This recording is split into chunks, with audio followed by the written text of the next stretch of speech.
In this session, we're going to continue on our discussion of science in the Quran. And of course, Muslim apologists make the claim that science is, of course, modern science is located within the Quran, and this is proof of the miraculous nature of the Quran and its inimitability.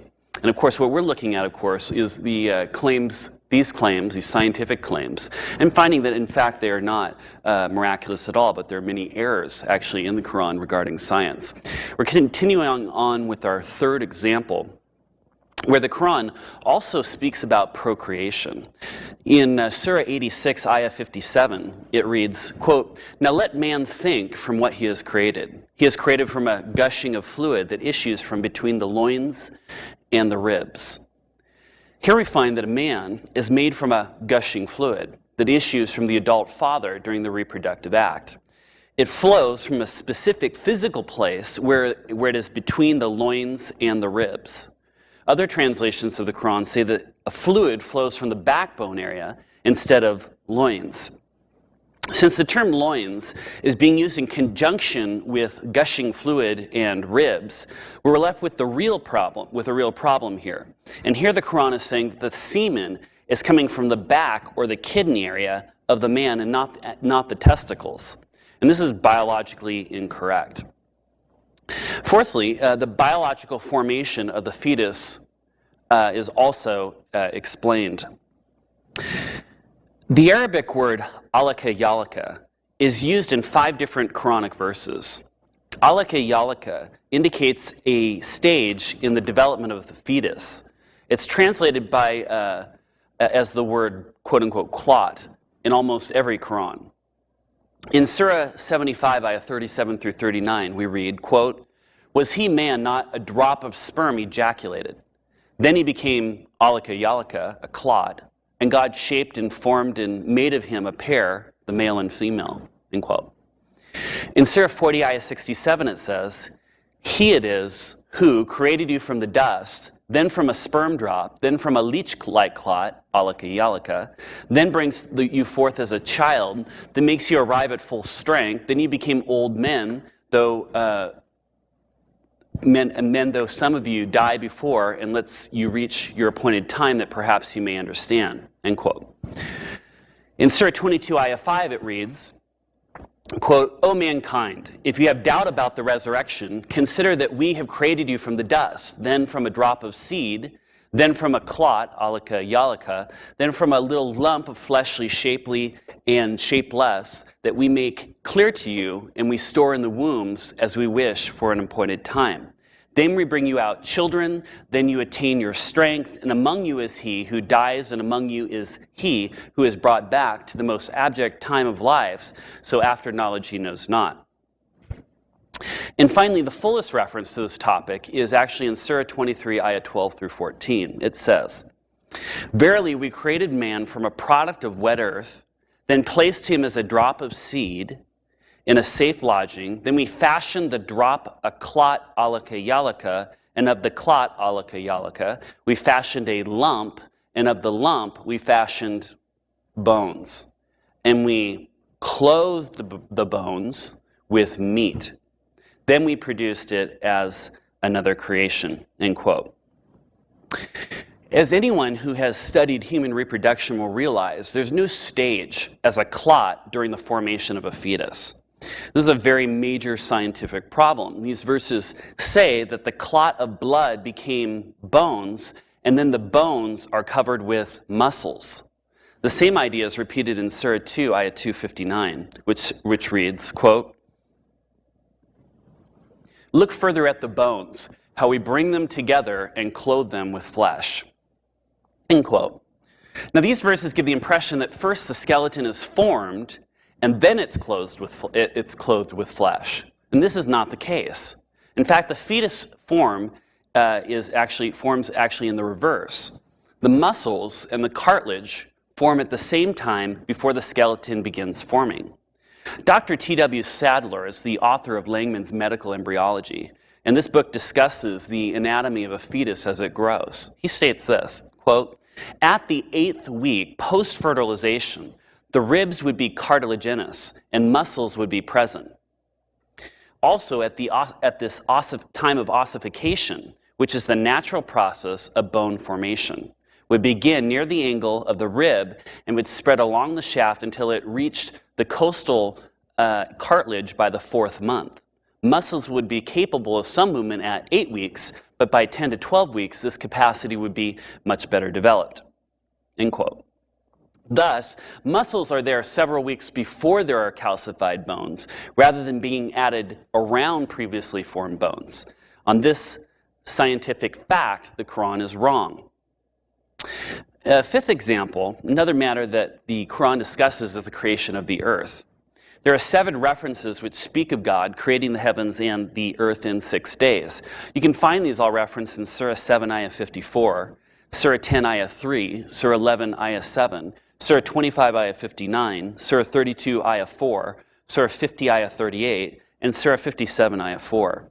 These verses all basically say the same thing as Surah 10, Ayah 3 reads. It says this, "Indeed, your Lord is God who created the earth and heaven in 6 days. Then he mounted on the throne, directing all things. There's no intercessor except after his permission. That is God your Lord, so worship him." End quote. Now, it sounds all very straightforward. The earth was created in 6 days by Allah, who was on the throne. But in Surah 41, Ayah 9 through 12, it reads, quote, "Say, do you deny him who created the earth in 2 days? And do you join equals to him? He is the Lord of the worlds.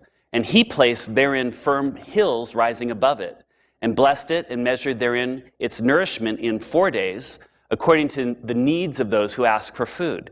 Then he turned equally to the heaven when it was smoke, and said unto it and unto the earth, Come together willingly or unwillingly. They both said, We come obediently. And he completed them in 7 days, in 2 days, and inspired in each heaven its command. And we adorned the lower heaven with lamps, and rendered it guarded. And that is the decree of the mighty, the knower." Now let's use some basic mathematics here. It says that God made the earth in 2 days.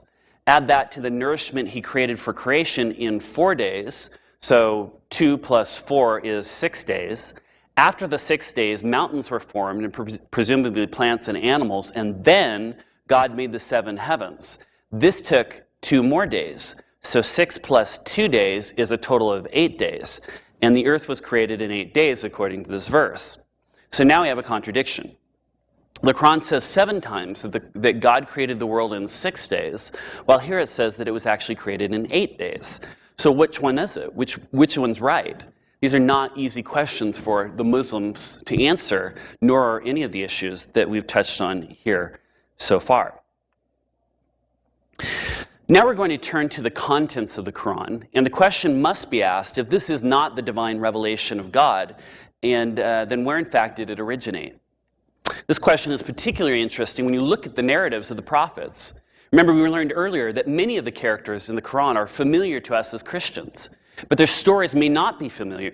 Many of the stories in the Quran may not be so familiar to us. Let's walk through some of them. For example, in Surah 21, Ayah 51 through 71, we find the story of Abraham. In the Quranic account, Abraham confronts his people and his father because of the many idols that they worshipped. After an argument between Abraham and the people, they leave, and Abraham breaks the smaller idols and leaves the larger ones intact. When the people see this, they call Abraham and ask him if he's responsible for the broken idols, making fun of them. Abraham responds that the larger idols must have broken the smaller ones. And they reply, "You know full well that these idols do not speak." And Abraham makes fun of them again, and so the idol worshippers throw him into the fire. But in Surah 21, verse 69, Allah intervenes. He commands the fire to be cool, making it safe for Abraham, and Abraham walks away miraculously unharmed. Now, there are no parallels to the story in the Bible at all, but there are parallels found in a Jewish tradition called the Midrash Rabbah. If this is God's eternal word, why do we find these Jewish folklore legends in the Quran, written by men just like you and me, not God's eternal word? Another story is that of Cain and Abel. The story is found in Surah 5, Ayah 30 through 32. It begins much like it does in the biblical account. We find Cain killing his brother Abel. Their names are not revealed in the Quran, but it's largely believed that the story of the two brothers refers to Cain and Abel. So one brother kills the other brother. But in verse 31, the story changes and no longer follows the biblical account. We read in verse 31, quote, "Then Allah sent a raven who scratched in the ground to show him how to hide the shame of his brother. 'Woe is me,' said he. 'Was I not even able to be as this raven and to hide the shame of my brother?' Then he became full of regrets." In verse 32, we read this, that whoever slays a soul, it is as though he slayed all men, and whoever keeps it alive, is though he kept alive all men. So a raven comes, scratches in the ground, and he shows Cain and Abel where to bury his brother. Now, where could this Quranic account could have come from? Because it certainly isn't from my Bible. It certainly isn't where, when I read my text in Genesis, I don't see that a raven scratching in the ground or anything like that. But what's interesting is we found the exact same story found in the Targum of Jonathan ben Uzziah and the Targum of Jerusalem. The exact same story of verse 31 that I mentioned. But what's even more interesting than that is that when you look at these earlier Targums, you find that reference to verse 31. But when you go to verse 32 that I read to you, that whoever slays a soul, it is as though he slayed all men, and whoever keeps it alive is as though he kept alive all men. Well, that's actually an editorial comment that was added by a scribe in another book in the Pirkei Rabbi Eliezer, and was added to verse 31. And these combination of those two actually find themselves both within the Quran. So not only do you find the original Targum of Jonathan ben Uzziah and Targum of Jerusalem quoted in verse 31, but you find somebody writing an editorial comment on the side that finds itself in conjunction together and within the text of the Quran, written by men, just like you and me. Not God's eternal word preserved on tablets in heaven, sent down in a 23-year period, but rather the reflection of history from the time after the Bible into the time before the Quran, and finds itself within the text of the Quran. But one of the most amusing stories is that, of course, of Solomon Sheba. In Surah 27, ayah 17 through 44, we read about the story of the Hoopoe bird and the Queen of Sheba. Now, Solomon had a bird called a Hoopoe bird, and this Hoopoe bird would help in fighting in battles against Solomon's enemies. So what he would do is the Hoopoe bird would carry stones in its claws and would drop them on the heads of Solomon's enemies. So it was a very helpful bird. So one day, Solomon is looking for his Hoopoe bird. Where is my Hoopoe bird? I can't find my Hoopoe bird. Where is it? Well, it turns out the Hoopoe bird had just flown down to the south, and there the bird had seen this beautiful queen called the Queen of Sheba. And he returns and says, "Oh, I have to tell Solomon about her magnificent beauty." So he does. And so Solomon hears about this from the bird, and Solomon sends for Queen of Sheba an invitation to come and visit him. Well, she receives the invitation, and she has to talk to her advisors about it, and they all tell her that Solomon's a very powerful king, and you have to listen to him. He's a very rich king. You should go talk to him. And it was very wise for her to go visit him. So Sheba gets in her caravan and travels north to King Solomon's palace. When she arrives at this palace, she goes through the large doors and into the main hall. In there's a mirrored floor, but the Queen of Sheba thinks that it's water. So she lifts up her skirt in order to dip her leg into the water, but she has hairy legs. So King Solomon comes in and he sees her hairy legs and he cries out.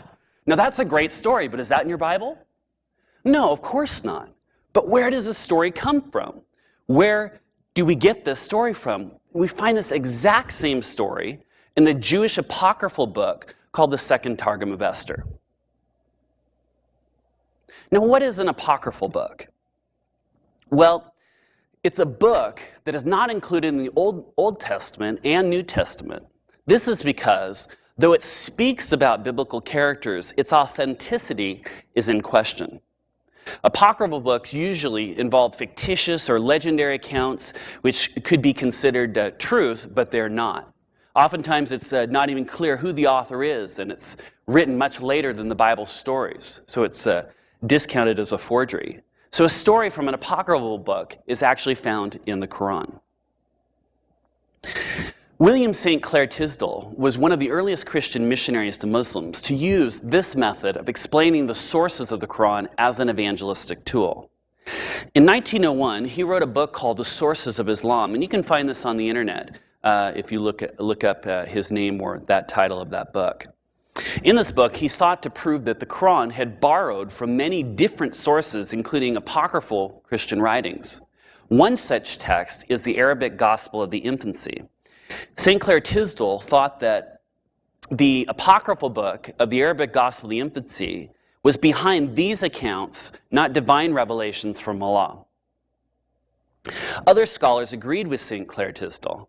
They considered the Arabic Gospel of the Infancy should be dated to the 5th century or earlier. So, a book that is written 400 years after the time of Jesus should not have new information about his birth or his infancy. Shouldn't have that.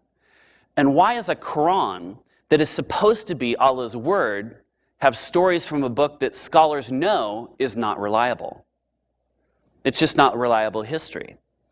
What we want to ask is, how does the infancy gospel look as a middle term between the Christian writings of the first few centuries, the Bible, and that of the Quran in the 7th century? How does it look as a middle term?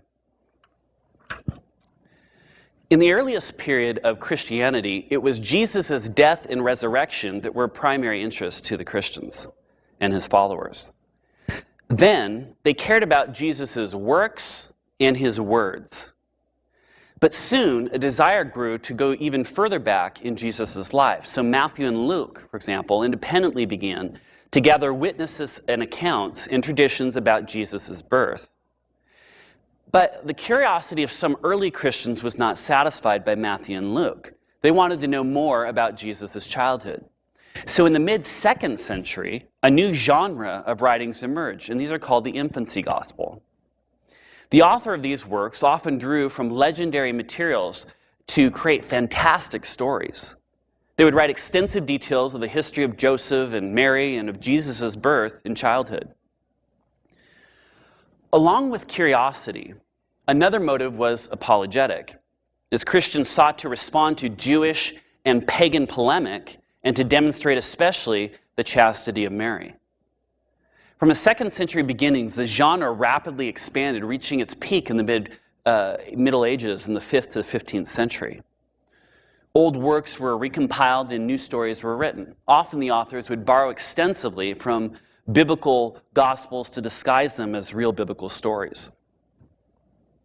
But how did the apocryphal infancy gospels ultimately influence the Quran? Well, Jewish and Christian communities existed in Arabia before the 6th century. And as they moved in, they brought their stories with them. Most of these stories would be told by storytellers in an oral form. At the time, Arabia was an oral culture. This means that social interaction involved story swapping, or sitting around and telling each other stories for entertainment value. As the Jews and Christians interacted with the Arabs, religious traditions began to spread through the word of mouth. And some of these stories were adapted into Arabic understanding. And an example of this, as we shall see, is the apocryphal infancy gospel of Thomas. By the time of the Quran's composition, many Jewish and Christian traditions were well established. This explains why there are many Quranic references to biblical stories. So there is this connection between the tales in the Quran and outside non-Islamic sources. Scholars call this connection intertextuality. Intertextuality is the relationship between oral tradition and the written sources that existed at the same time. We see the influence of the infancy gospel of Thomas in the Quranic narratives of the childhood of Jesus. Strangely, the Quran says little about Jesus' teaching and ministry. But in comparison, it contains large amounts of infancy material. Since we know the apocryphal writings were in widespread use amongst Eastern Christians, it seems that they greatly influenced the formation of the Jesus stories in the Quran. For example, in Surah 5, Ayah 113, and in Surah 19, it describes how Jesus spoke from the cradle. Baby Jesus is born and he begins speaking Islamic theology. In the 5th century infancy gospel of Thomas, Jesus is also born and he comes out of the womb as an infant in the same way in the 5th century and says, "I am the Son of God." But when you go to the Quran, you find a similar story with a twist. Instead of the newborn baby Jesus saying, "I am the Son of God," he says, "I am the servant of Allah." Well, Jesus was a Jew. He wouldn't come out speaking Islamic theology. But in the Quran, he does, and the story is very similar to the infancy gospel of Thomas. Since the infancy gospel of Thomas was written before, in the 5th century, it makes sense. Because of the similarity, we would say that this story is in an intertextual relationship with the infancy gospel of Thomas. That story of the Quran is in relationship with the infancy gospel of Thomas, though they're different. There's also another story mentioned in the Quran. In Surah 3, Ayah 49, there's an incident where, as a young boy, Jesus makes these birds out of clay, and then he brings them to life, and the birds fly off. Now, that's a great story, but it's nowhere to be found in our Bibles. The exact same story is found in the infancy gospel of Thomas. In both texts, there are 2 stages in the story. Birds are made, and then they are brought to life. When you read through the Quran, you may have noticed that there are very Christian, what we call Christological terms referring to Jesus. In 2 places, Jesus is described as actually having the same nature as humanity in Surah 18, Ayah 12, and Surah 30, Ayah 7. Now, as Christians, we believe that Jesus was fully God and fully man. It's interesting to note that discussions of Christ's nature arose during the Christological controversies of the 4th and 5th century. And the Quran uses similar language as those debates in the apocryphal materials. This suggests that the author of the Quran was familiar with the language of Christian orthodoxy and with these 5th century debates. Of course, this all makes sense. The Quran was written in the 7th century, so it was all just right after that. It's just right around that same time period, that same milieu. So scholars would call the infancy gospel of Thomas a middle term between the earlier 1st century Bible, it's a middle term in the 5th century, and then the 7th century Quran. In the Quran, we do not find exact copies of the biblical characterizations and stories themselves. Instead, we find what resembles it through legends which were created and then adapted in the Quran. Oftentimes, the stories in the Quran are used as a polemic or attack against Christians and Jews. For example, the Islamic scholar Ibn Kathir records the tradition that Surah 3 was revealed when Christians from Najran argued with Muhammad regarding Jesus' divinity. The adaptation of the middle term often reflects the social theological debates of the time, such as the deity of Christ. Just as the infancy gospel of Thomas is said to represent a snapshot picture of popular Christian traditions about Jesus in the 5th century, we could say the same of the Quran in the 7th century. That's what Jesus looked like in the 7th century. And the Quran is a snapshot discussion about Jesus in Arabia during the 7th century. In conclusion, it is somewhat simplistic to say that the Quran has simply copied these apocryphal writings. That's not right. Rather, there's a complex relationship having to do with exchanging stories in the culture and then adapting these stories into a new context. In the end, we see that the apocryphal writings and the Quran are deeply intertwined. What this tells us is that these stories have an origin which is not from Allah or from the angel Gabriel in that sense, but from these sources. Now, we have spent this time doing an internal critique of the Quran. We've looked in these inside the pages of the Quran and came to some conclusions about what's written between the 2 covers. We've analyzed what Muslims claim about their holy book and why we do or do not agree with their claims. And we have done the work of theologians, historians, language scholars, and scientists. Next, we're going to move on to an external critique of the Quran. We're going to investigate the historical and archaeological evidence that we have for it. So now we're going to become archaeologists. For those of you who do not know what archaeology is, it is this. the study of human cultures through analyzing material which has remained from that culture. We're going to study Islam by looking at some of the historical remains throughout the centuries in that culture. Again, the reason it's so important to have such a robust critique of the Quran is, as many of us have experienced, every discussion that we have will sooner or later lead to the question of revelation. It always comes back to that question of revelation.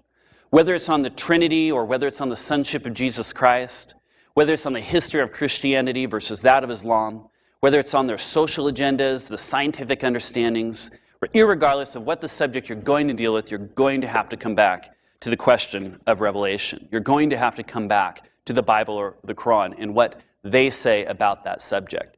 You're going to have to come back to the Quran. And you're going to have to come back to the Bible.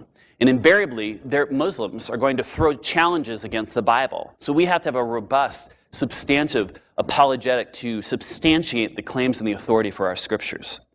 We also need to have one that can eradicate the authority for theirs. So let's start with these artifacts.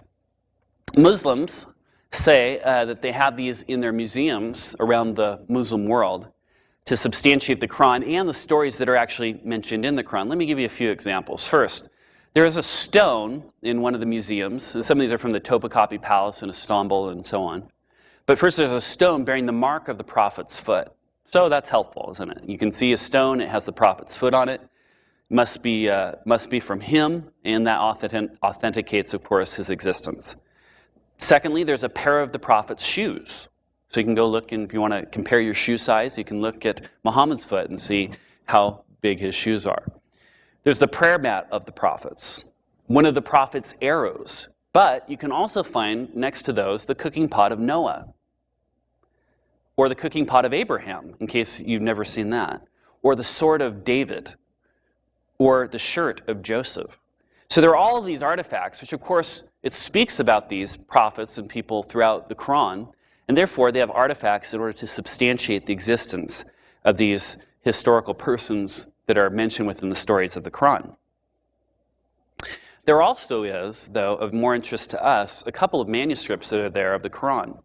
The first manuscript of the Quran is written by Ali ibn Abu Talib. So that would have been the fourth caliph of the Muslims. And the other manuscript of the Quran that is from the Caliph Uthman. Straight back to the Caliph Uthman. Of course, it's very difficult to believe that they have a cooking pot of Noah, right? And it's also difficult to believe that they have a cooking pot of Abraham, since cast iron was not produced until 550 BC, long after the time of Abraham. But it's interesting that these items are in Muslim museums. Again, we're trying to understand the Muslim worldview. We're trying to see the world through Muslim eyes and how they substantiate their claims for the Quran. What is it that creates the Quranic worldview? Here we also see that there are these manuscripts of the Uthmanic Quran that Muslims claim they have. They'll say they have these Qurans and that it proves the Quran today is the same as all the other Qurans in the world. The Islamic scholar Maududi writes this: the Quran, which is now in use all over the world, is the exact copy of the Quran which was compiled in the order of Abu Bakr, and copies which were officially sent by Uthman to different places. Even today, many very old copies are found in the big libraries in different parts of the world, and if anyone has any doubt as to whether the Quran has remained absolutely safe and secure against every kind of change and alteration, he can compare any copy of the Quran with any of these copies and reassure himself. So that seems very clear, doesn't it? Another scholar, von Denfer, says this, quote, "Two of the copies of the Quran, which were originally prepared in the time of the Caliph Uthman, are still available to us today, and their text and arrangements can be compared by anyone who cares to with any other copy of the Quran, be it in print or handwriting, from any place or period of time, and they will find them to be identical," end quote. Two Muslim internet sites have this to say about the oldest copies of the Quran. Quote, "A scholar who is seriously interested in the study of the original copies of the Quran can go to the Museum of the Topkapi and Cairo and compare the original copies with the Quran, which is recited today by over 1 billion Muslims.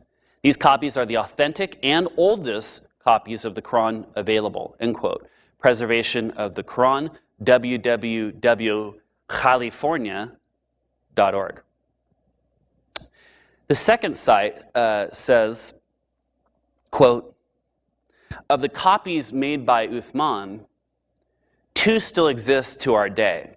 One is in the city of Tashkent in Uzbekistan, and the second one is in Istanbul in Turkey, end quote.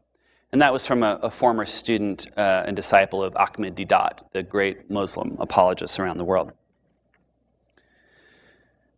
The Quran was actually, it was compiled, remember what the Muslims say about the Quran. The Quran was actually compiled in 650 AD. They say that it was by Uthman, and that Zayd ibn Thabit, in the Hadith, it says, that Uthman had it written by Zayd ibn Thabit. He then burned all the manuscripts, but had only 4 copies sent to 4 metropolitan areas.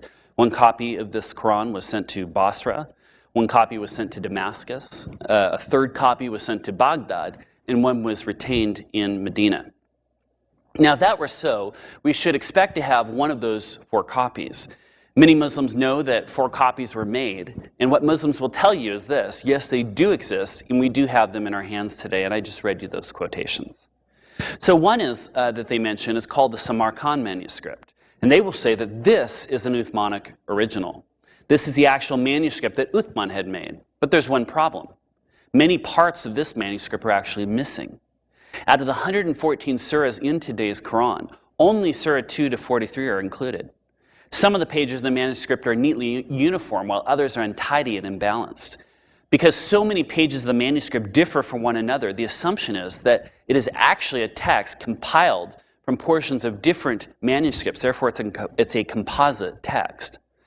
If this is an Uthmanic original, then the Muslims are faced with many problems. But it's not known, but it is not, and we know this by the script it's written in. But before we get into that, the Muslims will say that they have another of the 4 originals of Uthman. The other is held in the Topkapi Museum in Istanbul at the Topkapi Palace, and they'll say this is one of the originals. Now, to an untrained eye, the manuscript looks pretty old. It looks authentic, and if you look carefully at it, you'll even see the bloodstains on it from Uthman. You see, Uthman was assassinated while he was reading the Quran, so his blood splattered all over the pages. And in the museum, this is all described for you in a card below the manuscript. Muslims claim the blood of Uthman proves that this must be one of the originals. Now, most people may not have any problem with that, but as I look at that manuscript, I see that there is a problem. And in fact, there is a problem with both of these manuscripts. And as I mentioned, the problem with these 2 manuscripts is the script. When you look at the script, it's written in, you probably don't notice anything different from it. Even if you read Arabic, the script may not look wrong. But in fact, it is the wrong script. Both of these scripts are written in what's called the Kufic script or the Abbasid script. The easiest way to identify the Kufic script is that it has very long lines, very long majuscules that separate the consonants. So these letters look very broad and long in length. There are these long lines between the majuscules, and this is in the Arabic script. The long lines mean that it is a Kufic script named after the city of Kufa, which is just south of Baghdad in Iraq. The city of Kufa was actually a Persian city before the Muslim conquest in 678 AD. This Arabic would not have been the predominant language there at the time of Uthman. The Persian language would have been the predominant language of Pahlavi in the city prior to the conquest of the Arabs. How could this Quran be written in Kufa in Arabic at Uthman's time if the people only spoke Persian or Pahlavi? They did not speak Arabic there until 678 when they were conquered, long after Uthman's time in 652 AD. Also, why would Arabs use a Persian script back in Arabia, a Kufic script, to write the Quran? It wouldn't make any sense.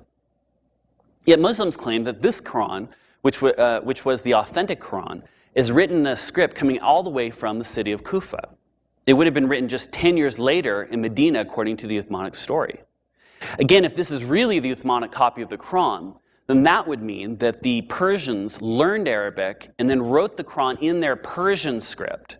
Then they would have sent the Quran to Mecca, and then the Meccans would have adopted it, taken it, and Uthman would have chose the Persian copy as the eternal word of God. But that just doesn't make any sense. If the Samarkand and Topkapi manuscripts were really Uthmanic recensions of the Quran, copies of the Quran, they should have been written in what is called either the Hijazi script or the Ma'il script.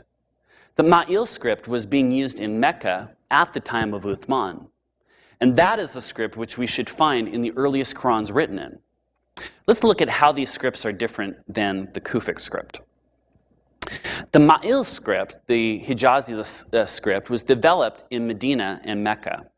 It came into use in the 7th century and is easily identified because it was written at a slight angle. It is more horizontal in form and can be distinguished by its cursive and leisurely style. This script was used for 2 centuries before it was no longer used. So, Kufic script looks more broad with wide letters, whereas the Arabic Ma'il script is more slanted with a cursive style. If the Topkapi and Samarkand Qurans had been compiled at this time in the 7th century, then we would expect it to have been written in a Ma'il script, not the Kufic script. So why are these Qurans even written in a Persian script? Well, they're old, but not old enough to be originals from Uthman. The Kufic script actually did not reach its perfection until the late 8th century. Then it became widely used in the Muslim world. And it makes sense why. After the Persians were conquered by the Muslims, they converted to Islam. In 750 AD, the Persian Muslims, called the Abbasids, were actually in control of the Islamic world. Their headquarters were in Kufa, Iraq. Back in those times, they did not have radio or newspapers to declare who was in power. So they used their scripts to tell the whole world who was in power. They wanted the Islamic world to know that they dominated. So it would make sense that they would find a Kufic script document in the Topkapi Museum. But they not only wrote Qurans in the Kufic script, but they also made coins. And coins are a great way to let people know who's in control and who's in power, because they go everywhere around the world very easily and they don't disintegrate. They also are great for analyzing scripts, and this is why. A coin has the script on it, but they also have dates on them. So from the coin, we can know at what time a particular script was being used because they're dated. Then when you compare the script on the coins with the script on the manuscripts, you can see which scripts were being used at that time, and the date on the coin can be compared to the date with the manuscript, and you can see identical scripts being used on each, and therefore you can date the manuscripts with the coins. So the way we can know the dates of the scripts from the Quranic manuscripts is because of these coins. And we have these coins today. I could take you up to the 2nd floor in the British Museum, and there Dr. Anisha Porter has done us all a great deal of has helped us a great deal. You can look and see there she's has assembled in room number 68 at panel 12. And I could show you where there are some interesting Arabic coins on display. And we can see the first original Arabic coins. They are the oldest coins and from what's called the Sufyan period.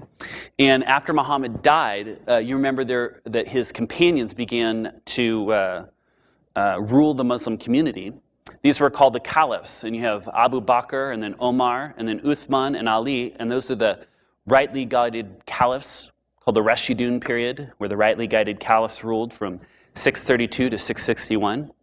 And after these caliphs, a group called the Umayyads came into power in 660 to 750 AD, and then from 750 on to the 14th century, we have the Abbasids in the power. So the Umayyads came into power in 660 AD. Ma'awiyah was one of the first of the caliphs, and he has a coin on display as well from 660 AD. But on his coin, it actually shows the image of Ma'awiyah, and there he is holding a sword. So, and this is very strange. Early on, when we look at these coins, we see that they have no writing on them, and they instead have these images, these pictures. And this is very odd because Muslims are not permitted in Islam to have images. And yet in 660 we find these coins with images on them. Remember, Muhammad was fighting the pagans because of idolatry. Well, that's where this theology of having no images comes from. And that's what Muslims will tell us. And that is why they're not allowed to have any images or pictures of Muhammad. So what are Muslim rulers doing on Muslim coins? It makes no sense. So you can already see that there's a problem. There's something wrong with their theology. But perhaps early on, the Muslims did not believe that the images were wrong. This is an example of an evolution in their theology instead. And the evidence is in these coins. You can see where iconoclasms were forbidden at a later date, and then all of a sudden they become Arabicized and Islamicized, and you can no longer use those pictures. At least when it comes to the issue of idols and images, this seems to be the case. It wasn't until the time of the Islamic ruler Abdul Malik in 685 to 705 that we see the images all removed. And Abdul Malik is the one who built that beautiful building in Jerusalem called the Dome of the Rock. He also had the first Islamic coins made with no images on them. It was probably around this time that the theology related to images and idolatry began to come into place. Muslims must not have any images related to God. So Abdul Malik's coins have no images, but it does have words. On it is written the Shahada, which is the Muslim declaration of faith. God is one and Muhammad is his prophet. When we look at the script, we see that it is not the same script as the Quranic manuscripts in the Samarkand manuscript or the Topkapi manuscript, which Muslims claim is the Uthmanic recension. The coin does not have the Persian Kufic script on it. There are no long lines, long majuscules, long lines between the majuscules. In fact, the words in the coins are in the Ma'il script. It's in that early script. And that makes sense because at the time of Abdul Malik, in 685, the Kufic script was not yet used. It was used later, after 750, and so on. So once again, this coin shows us that if the Qurans that the Muslims say they have today did date back to the time of Uthman, well, then they should have been in the same script as the coin, in the Ma'il script, in the Hijazi script. But the later Kufic script is what we find on all the Qurans. And it is this Kufic script that we find on letters that are said to have been written by Muhammad, though he is also claimed to have been illiterate. The script in all these documents that Muslims say come from the 7th century don't even appear on coins until the 8th century. Now that should bother you.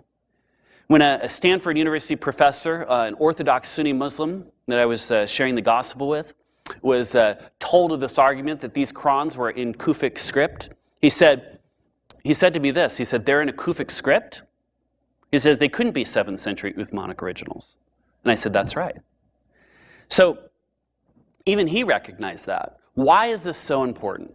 Because from the Muslims, these historical artifacts prove that their story is true. But when we go do the work of an archaeologist, we see that these artifacts do not prove that particular story. In fact, they are 100 or more years after the story took place. And scholars that I know date these into the 9th century. There's one more piece of evidence that show us the late dates of these manuscripts. It's the formats in which they're written. Due to the elongated style of the Kufic script, the manuscripts are written on paper which is wider than it is tall. This wider format is actually borrowed from Syriac in Iraqi Christian documents of the 8th and 9th centuries. The earlier Arabic manuscripts were all written in an upright format. Therefore, we can see that even the format shows that these documents were written much later than Muslims say. So we can confidently say that because of the script and the format that the Samarkand and Topkapi manuscripts, that they could not have been written earlier than 150 years after the Uthmanic copy of the Quran was supposedly created. Now, when the Muslims claim that these Qurans go all the way back to Uthman, you can say, okay, now prove that to me right away. You show me how. How do you know that these copies go back to Uthman? Show us. How do we know that they go all the way back? And you can now show them that because of these coins and the format that they're written in, that they do not go back to Uthman. The fact is that we don't have any Quranic manuscripts at all from the 7th century. However, We do have some early manuscripts that we can look at that are in the right script. They are in the Ma'il script, even though they don't go back to the 7th century. We do know that they are at least earlier than the Kufic manuscripts. Now, if you recall, many Muslims today will say that not a letter nor a dot has changed in the Quran. The Quran was revealed to Muhammad 1400 years ago, and the same as the Quran we have today. This reveals the miraculousness of the Quran and that Allah has protected his revelation. Well, the Islamic traditions themselves disagreed with this, and we already saw that. And they explained that the Quran actually was not perfectly preserved. But what if we investigated and took a step further? As archaeologists, we could look at the oldest manuscripts we do have and compare those to the 1924 text of the Quran that we have today, the one that Muslims say is perfect and goes back to Uthman and is preserved in heaven. A woman by the name of Alba Fideli did something radical. She took these old manuscripts and analyzed them. Through her research, she was able to actually show that there have been changes between these old manuscripts and the standard Quran. You can locate this article in Gerard Puyn's recently published book if you're looking for the actual Arabic scripts where it shows pictures of the variants there. So this woman, Fideli, notes the following 7 types of variances from the standard Quranic text. First, the old Ma'il text manuscripts have a different sequence of words in the manuscripts she's looking at. There's an example of this found in Surah 5, Ayah 41. I could give you the Arabic, but most of us would not understand it. But a different sequence of words in this ancient manuscript when compared to the standard Quran is an important discovery. The next discoveries were that there are things which are omitted in different contexts. Fideli notes an omission of a phrase that alters the context of the text. There's a phrase that is missing from Surah 5, verse 42, which alters the context of what the verse is saying. Thirdly, there are different words used in the older manuscripts compared to today's Quran. This is seen in Surah 5, Ayah 45.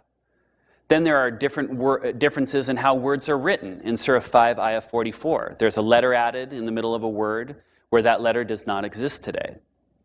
6, there are errors and corrections by the scribes who copied the Qurans. In various places, there are different words that have been erased and later corrected in a different ink. For example, in Surah 5, Ayah 3, was not part of the early manuscripts, it was added later. And 7th, there are explanations that have been added to these, to the manuscripts. Now, there are also, in the early Sana manuscripts, you can find hundreds of different variations within the text. In fact, if you were to look at Gerard Puyn's research, that if you just look at Surah 19 to 21, as is found, or Surah 19 to 22, which is found within the text of the Sana manuscripts, that it skips right in the middle of the page from Surah 19 to 22. So you're missing 20 and 21. So normally what historical scholars would do is say, well, this is not listed in early manuscripts. But remember, even the order of the entire surahs would have been established on the tablets in heaven and revealed by God. So even the orders of the chapters should be established. And yet we find even within the earliest manuscripts that do exist in the Sani manuscripts that they in fact are variant. Now we must know that we as Christians have some of these problems with the manuscripts of the Bible. Though we believe that the Bible is the perfect Word of God, we only say this about the original manuscripts of the Bible. But when Jews and Christians didn't have photocopy machines, then of course people had to write copies of the Bible, and people make mistakes. The same goes with the Quran. The reason this is so important to know in speaking with Muslims is that most claim that they have a perfect book. In fact, all of the Qurans in the world are perfect and the same and miraculous. But Alba Fideli has showed that some of the oldest Quranic manuscripts do show differences. And that is very different from than what Muslims say. And Fideli is not the only one that has gone through manuscripts and found variants. There are many others. We've established that the Qurans are not perfect and that they are not miraculous. We've showed that though Muslims believe that they have original manuscripts of the Quran in Topkapi and Samarkand museums, they don't. When our Muslim friends say that the Qurans can be traced all the way back to the 7th century, it can't. But why? Where is the original Quran? Where is Uthman's Quran? Can we ask that? As Christians, we don't have the original Bible. So is it fair to ask Muslims why they don't have their original Quran? Sure it is. Why? It's very simple. The New Testament and the Bible was written on interlocking leaves from papyrus plants. Papyrus, by its very nature, disintegrates quickly. It's made out of interlocking leaves. Therefore, you would not expect to see anything written from the 1st century in this type of paper. It would not have lasted until today. So therefore, we are dependent on manuscripts from the 2nd, 3rd, 4th, and 5th century, and even then, they're just fragments. The first full surviving Bible that we have is called the Codex Alexandrinus and the Sinaiticus, and these are both found in the British Library today. Paper actually was not invented, or vellum was not created, animal skins, until the 4th century, so therefore we don't even find books until paper was created into the 4th century. And that's why we wouldn't expect to find any of the original documents for the Bible. But can Muslims use that argument? No, not at all. Muslims can't use that argument. From the 4th century on, there are hundreds of documents that we have. This is over 200 years before Islam even came into existence. If we have all of these documents intact before the Quran, why don't we have early copies of the Quran? Muslims were still in power throughout the entire history of Islam. They should have their manuscripts. The fact is that Christians can come up with 230 biblical manuscripts that actually predate the Quran in the time of Muhammad before the 6th century. If we can come up with 230 manuscripts of our scriptures alone before Muhammad, why can't the Muslims come up with even one manuscript of their Quran? And the earliest Quran that we do have fully dotted, fully vowed, in its consonantal text is 324 years after the time of Muhammad. That's a long time to wait for the entirety of the Quran. One scholar, Ibn Rawandi, writes this, quote, "There is no hard evidence for the existence of the Quran in any form as a book before the last decade of the 7th century. And the tradition which places this rather opaque revelation in its historical context is not attested before the middle of the 8th. While there is no cogent internal grounds for rejecting it, there are equally no cogent external grounds for accepting it." End quote. Remember, I started this series on the Quran emphasizing that our discussion with Muslims comes down to revelation. Everything we discuss with them will be interpreted through the worldview of the Quran. So anything that agrees with the Quran is correct, anything that's disagreeing with the Quran is not truth. But if we can confidently remove the Quran as an authority for truth, then we can hope that our Muslim friends will see the actual truth, the truth in Jesus Christ. Thank you.